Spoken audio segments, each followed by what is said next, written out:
Today we're going to start looking at actual trigonometry and what this means, what it means to be working with this branch of mathematics.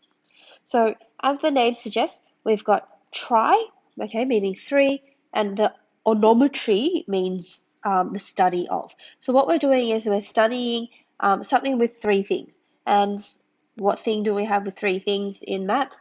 We're looking at triangles. So trigonometry is a branch of maths where we're looking at relationships between sides and angles inside of triangles. Now, when we're working with more triangles and angles as a focus, we need another method to denote angles so that we're not mixing them up with sides. So usually if we're working with angles, we usually use Greek letters if we don't know the values of those. The most common angle, the pronumeral we use, so the most common Greek letter is actually theta. Okay, so it's one of the Greek letters. That's what it looks like. Basically, you draw a circle and then you sort of put a line through it. Those of you who are Greek probably write these letters better than I will. So theta is your most common one. Other letters that you can see are things like alpha. Okay, so alpha looks a little bit like that. Beta looks like this. Gamma looks a bit like this. Delta looks a bit like this. Okay, so these are all letters that you can see. Another one that you might see is phi. Okay, so these are all symbols that we use to show angles inside of geometrical shapes. In our study with trigonometry, in this year, we're only going to be focusing on right-angled triangles. But later on, we will also explore non-right-angled triangles as we move up the years in mathematics. So just focusing on right-angled triangles for now.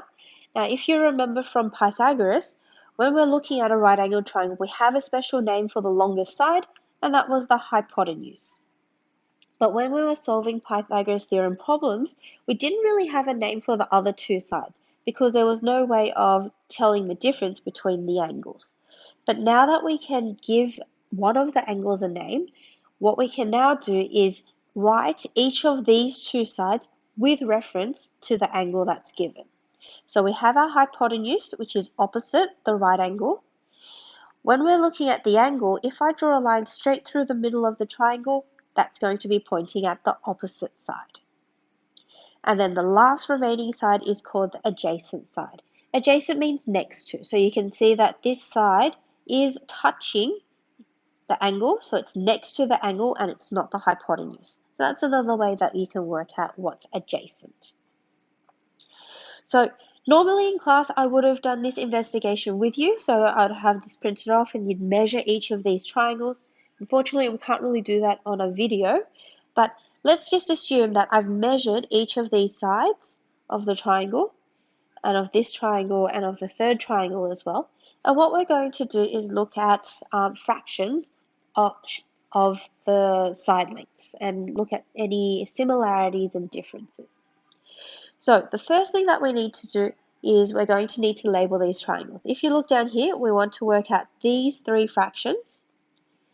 So I need to know which side is the opposite side in the triangle, which one's the hypotenuse, and which one is the adjacent side.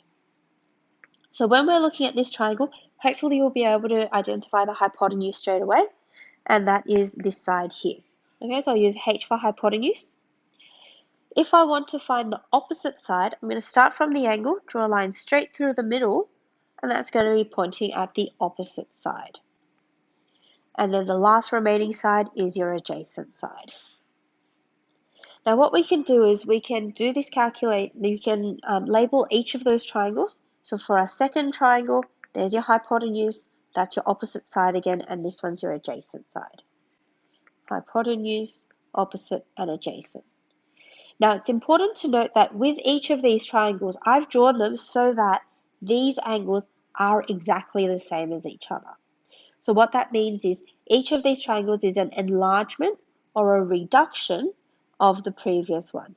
So in other words, if I take this triangle and I blow it up, it should look exactly the same as this in terms of the proportions. So with these similar triangles, We've labeled them, and what we're going to do is we're going to calculate each of these fractions using the numbers that are given. So we're going to start with our first triangle, and we're going to write a fraction of opposite side divided by the hypotenuse. So the opposite side is 1.5, the hypotenuse is 2.7. So we want 1.5 over 2.7. And if I work that out to be to a decimal, it's going to be 0.555 approximately. Adjacent over hypotenuse for the same triangle is 2.2 over 2.7. So we're still working with triangle number 1.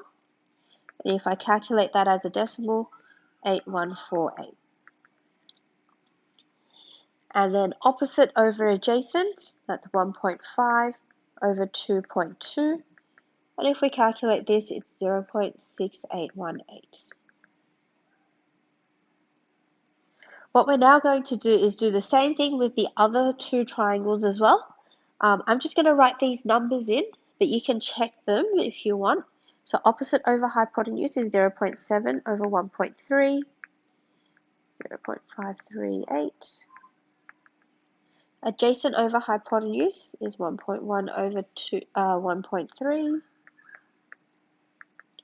And that's about 0.84615.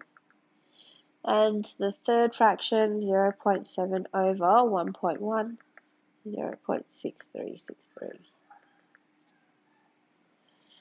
With our last triangle, so it's right there, 2.2 over 4, which is 0.55, 3.3 over 4, 0.825, and 2.2 over 3.3, which is 0.666. So once we've worked out these fractions, if you look at these values, so these ones here, what you'll notice is the numbers are actually quite similar to each other. In actual fact, if I was able to measure these out very accurately, these values should end up being pretty much exactly the same as each other. Because these are similar triangles, it means that these fractions should be exactly the same. But right now we've got them pretty close. Same as this fraction here and the same as this fraction here. So you can see the values are quite close, sometimes a little bit further off than others, but that really comes down to how these shapes have been measured. So this is sort of where we're going in terms of what we're saying about trigonometry. This is leading us into it. These fractions here are actually special fractions, so I didn't just pick them out of the blue. These are actual fractions that we use in this branch of maths called trigonometry. So given a right-angled triangle with exactly the same angles as we saw before, the ratio of the sides should be always equal. Okay, so they should always be the same value. These particular fractions are called your trigonometric ratios. Big word. Okay, so basically these are the calculations that we're going to do in order to perform trigonometry. These have special names, so when we're looking at opposite hypotenuse, adjacent over hypotenuse, and opposite over adjacent, they've got special names that you will need to remember. So the first one is called the sine ratio. Okay, so sine, or it's abbreviated to sin. Okay, so if you look at this, you might be like, oh, you know, this is kind of familiar. These are actually buttons on your calculator, and we will be using these buttons later on. So sine, okay, so sin, sine theta. So we always have to talk about these ratios with reference to a particular angle. Okay, so we're using theta as our angle. So sine theta is opposite over hypotenuse. Okay, so it means if we're looking at sine, this is the fraction that we're calculating. Then we've got cosine or cos. Okay, so cos is your abbreviation. So cos theta is adjacent over hypotenuse. And then we have the tangent ratio, or that's abbreviated to tan. So tan is opposite over adjacent. So these are just your special ratios. Now you do need to remember the order of these. So a nice way to remember it is using this mnemonic, which is just a random word that helps you to remember stuff. basically it's so, ka, toa. Okay, so S sine is opposite over hypotenuse, ka is cos is adjacent over hypotenuse, and toa, tan, is opposite over adjacent. I will often write this in this way, so I'll write so, ka, toa, only because I feel like this helps you to remember what the actual fraction is. So you can see sine is opposite over hypotenuse, cosine is adjacent over hypotenuse, tan is opposite over adjacent. So let's have a look at these questions. We're going to find sine, cos, and tan theta for each of these triangles, and you can see that I've already labeled the angle inside of the triangle. So the first thing that we're going to do is we need to label our triangle using the hypotenuse, opposite, and adjacent sides, and then we can go and work out the value of the fractions. Again, hypotenuse, longest side of the triangle. Starting from the angle, if I draw a line straight through the middle, it's pointing to the opposite side, which means the last remaining side is your adjacent side. So we've got our opposite, hypotenuse, and adjacent sides. Now what we can do is we can write out our sine theta, cos theta, and tan theta values. And they're just fractions, okay? Remembering that this is the order that we're working with. So sine is opposite over hypotenuse. The opposite side is 5 over the hypotenuse, which is 13. Cosine is adjacent over hypotenuse, so it's 12 over 13. And tan is opposite over adjacent, which is 5 over 12. And those are the values. For the time being, we're not going to do anything else with them. All we're doing is writing out these fractions.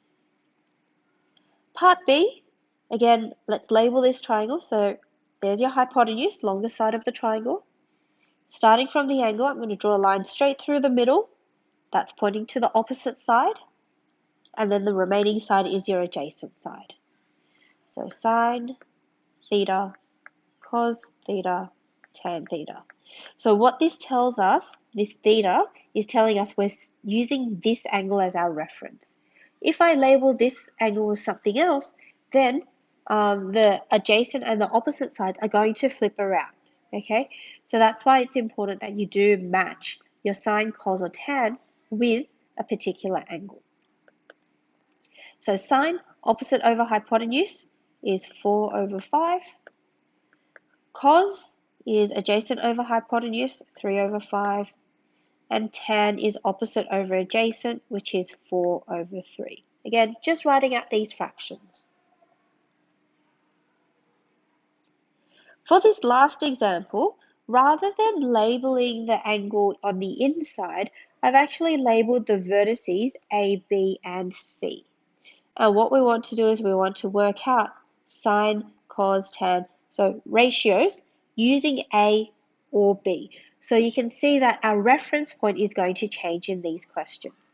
In the first part, we're going to use this angle as our reference, but then for cos B, we're using this angle as our reference. So we're going to need to be flipping between the two.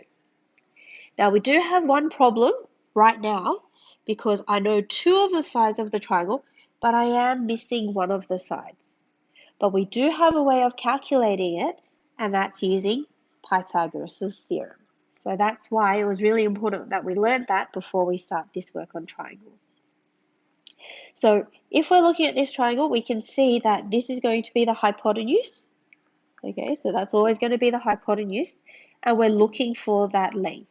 So I'm just going to call that x for now. So what we have is x squared equals to 20 squared plus 21 squared. If I calculate that, that's 841. So if I take the square root, 841, that's going to give me 29.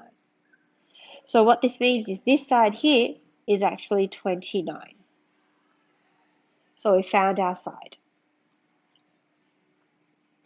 What I'm going to start with first is I'm going to do the calculations for sine A. So what that means is we're using A as our reference angle. We've already got the hypotenuse, So that means if I draw a line straight through the middle, that's going to be the opposite side, and this is going to be the adjacent side. So when we're looking at sine is opposite over hypotenuse. The opposite side is 20 over the hypotenuse, 29. When we get to the next question, cosine of b, this time we're using b as our reference angle. Okay, so things are going to change around a little bit. The hypotenuse is still the same, but if I draw a line straight through the middle, what happens now is this side is going to be the opposite side instead. And so this side over here, the 20 side, is going to be the adjacent side. So if I want cosine of b, I want adjacent over hypotenuse, which is 20 over 29. For question C, we're looking at tan A.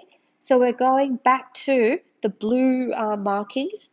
Tan is opposite over adjacent, so that's 20 over 21. And sine of B means we're going back to the red because B is the red reference angle.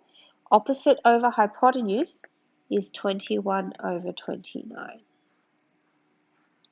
So that's just how we write out these fractions.